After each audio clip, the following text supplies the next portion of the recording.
日本史興行とその後。北条政子は上洛して後鳥羽上皇に王子を将軍源実朝の後継者にと願い出て内諾を得る。しかしこの決定が興行が実朝を暗殺するという悲劇につながっていくのである。興行とその後を詳しく見ていこう。興行は幼名を善哉といい、1200年正治2年、将軍源頼家と源為朝の孫娘の間に生まれ、乳母には三浦義村が選ばれている。源頼朝は前年に逝去していたが、頼家の後には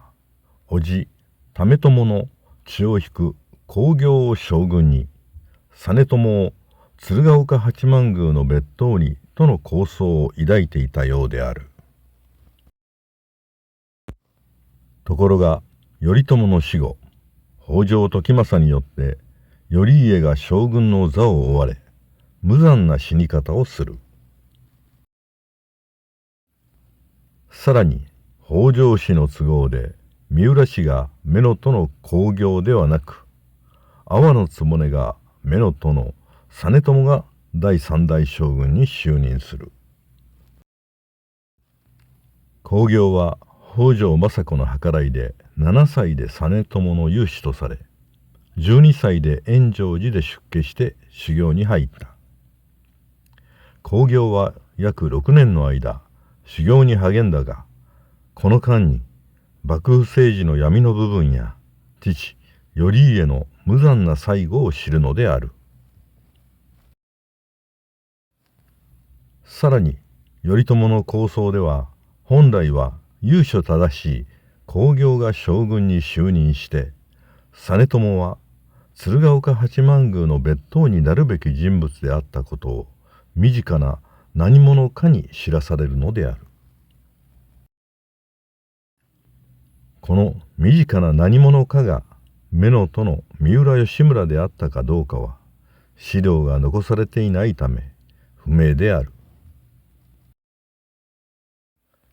政子は鶴岡八幡宮の別当上行が逝去したため、円成寺で修行していた興行を鎌倉に呼び戻し別当に据えた。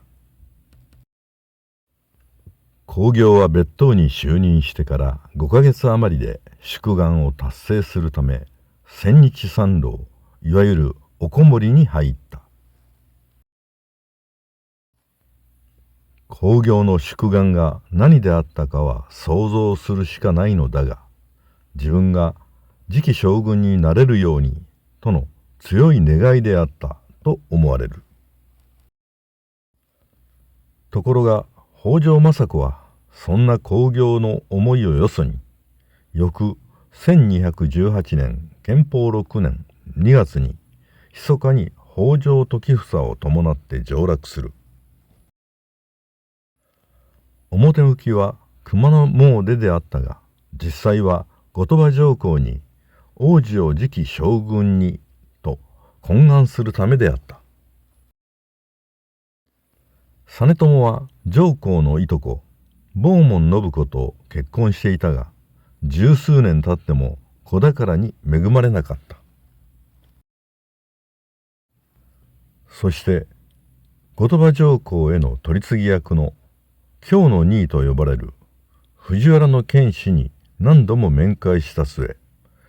上皇の王子の一人を将軍にとの内諾を取り付けるのに成功する。さらに政子は従三位に叙せられたために、政子と時房は危機として鎌倉へ帰った。後鳥羽上皇はさらに実朝の官位を左近への大将、さらに内大臣、そしてこの年の12月には右大臣に就任させた。後鳥羽上皇にとっても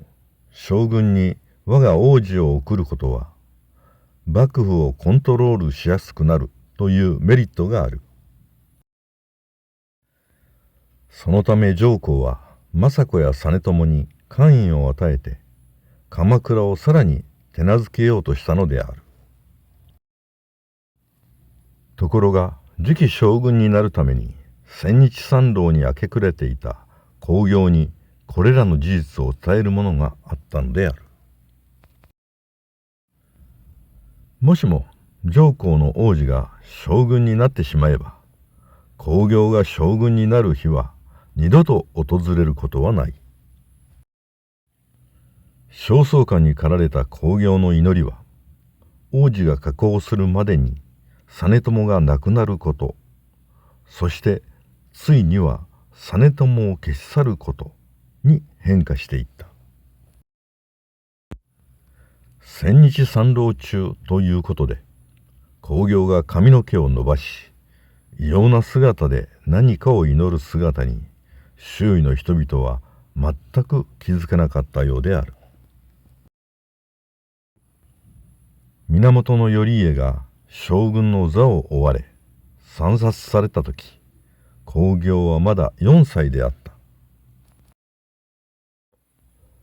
その公暁が一応は養父となっている実朝を恨み、ついには暗殺を思い立つには、そばにマインドコントロールする人物がいたと考えられる。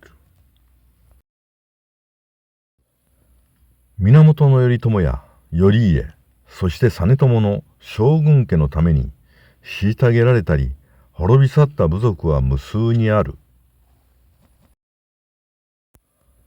公暁の周りにその関係者がいて、将軍家の内紛を誘引した可能性は十分にある。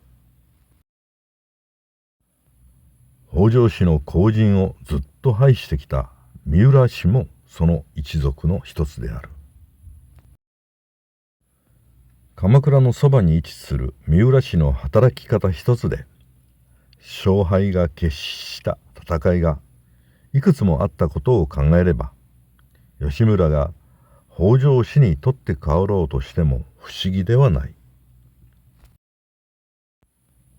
1219年建保7年1月27日、源実朝は鶴岡八幡宮での右大臣拝賀の儀式で公暁に暗殺される。この日、幕府要人の2人が不審な動きをしている。北条義時と三浦義村の2人である。北条義時は実朝の太刀持ちであったが、儀式の途中で体調不良を理由に源仲章に交代して自宅へ帰宅している。三浦義村は最初から儀式を欠席して自宅で待機していたという。二人はどちらも自宅で鎧兜に身を固め、戦に備えていたという説もあるので、物騒な話である。公暁は実朝の首を携えて吉村邸の塀を乗り越えようとする。それを知った吉村は乳母であるにもかかわらず公暁を誅殺した。実朝の暗殺には公暁の単独説、北条義時説、三浦義村説などさまざまな説が存在する。どの説も証拠不足のために実朝と公暁がなぜ抹殺されたのかは現在も謎である。しかしその中心に公暁がいたことだけは確かである。